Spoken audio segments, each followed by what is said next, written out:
Yo, il est 5 heures du matin, je viens tout juste de finir le montage vidéo. Je pars dans 2 heures en Antarctique dans le cadre de ma thèse. Donc j'étais pas mal occupé ces derniers temps. J'ai pas réussi à finir le dôme, mais je vous montre les dernières avancées en vidéo.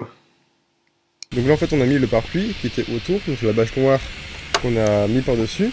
La pluie ne passe pas à travers, c'est étanche, mais c'est quand même respirant. C'est-à-dire que s'il y a de l'humidité qui reste à l'intérieur, l'humidité peut sortir.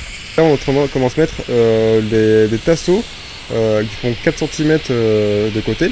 Ils ont tout été récupérés. Ensuite les tasseaux, il faut les mettre dans le sens d'écoulement de la pluie si jamais il y a de l'eau. Mais là ça a été un petit peu difficile de mettre bien vertical, donc en fait on a suivi les triangles. Donc ça c'est du bardage, pas de récupération, donc on l'a plutôt acheté par faute de temps. Il en a eu pour 1500 € de clin de mélèze imputrescible pour l'extérieur. Donc on les découpe en sections droites pour les placer ensuite grossièrement sur les tasseaux. Ce qu'on fait avant, c'est qu'on met aussi des cales en bois en dessous, pour en fait que le bois ne touche pas directement le sol de la terrasse, pour pas qu'il y ait d'humidité qui remonte par-dessus. On positionne les triangles, on les visse, et après, avec une scie circulaire, on va découper le long. Et sur le principe, chaque triangle du dessus recouvre celui du dessous pour permettre à l'eau de s'écouler. Sinon, il aurait fallu acheter du mastic dégueu pour joindre chaque angle. Donc pourquoi prendre une matière polluante si on peut faire tout en bois et en métal? Et malgré les semaines de travail, le dôme avançait bien, dans un beau cadre, dans la bonne humeur. Le soir on jouait à des jeux, car la nuit tombait tôt.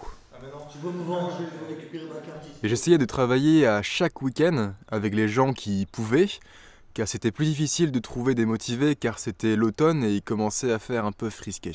Je passais même certains soirs tout seul, après le boulot, à avancer avec la lampe frontale, car la date de départ pour l'Antarctique approchait de plus en plus et je voulais finir avant de partir. On a donc continué avec plusieurs autres personnes qui sont revenues m'aider, prendre de leur temps libre personnel pour venir bosser sur un projet qu'ils ne connaissaient pas forcément, et ça c'est hyper généreux de leur part. On a donc continué le bardage et les triangles, et quand on est arrivé à hauteur d'homme pour le bois, là j'ai commencé à renforcer la structure de l'intérieur avec des platines de métal que je vissais pour consolider le tout. C'est moche, mais c'est solide et temporaire. Parce qu'ensuite, on allait devoir marcher sur dessus du dôme pour continuer.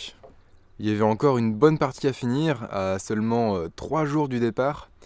Surtout que pour y monter, c'était pas évident car il fallait s'attacher avec des cordes. Et heureusement que j'ai rencontré des gens incroyables avec qui j'ai pu finir le sommet juste à temps, entre les dernières gouttes de pluie.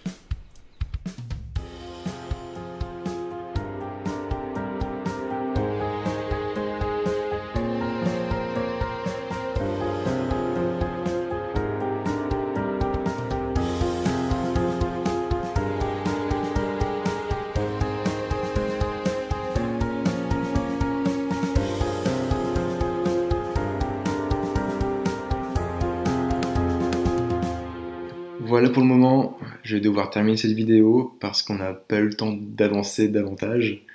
Et en attendant mon retour en démission, on a juste mis une bâche là où sera la future baie vitrée en polycarbonate transparent qui sera à face sud, qui n'a pas été encore recouverte. Et ensuite, il faudra encore faire la porte losangique, mettre l'isolation en laine de chanvre, le pare-vapeur, un lit, un rocket stove de masse et un panneau solaire pour avoir un habitat sobre, autonome et suffisant. Donc je ferai la suite des vidéos du dôme en rentrant dans 3 mois. Et bon, après je vais aussi en préparer d'autres vidéos sur l'Antarctique justement. Donc je vous souhaite un joyeux Noël et une bonne année en avance. Je mets la vidéo en ligne et je prends mon sac à dos.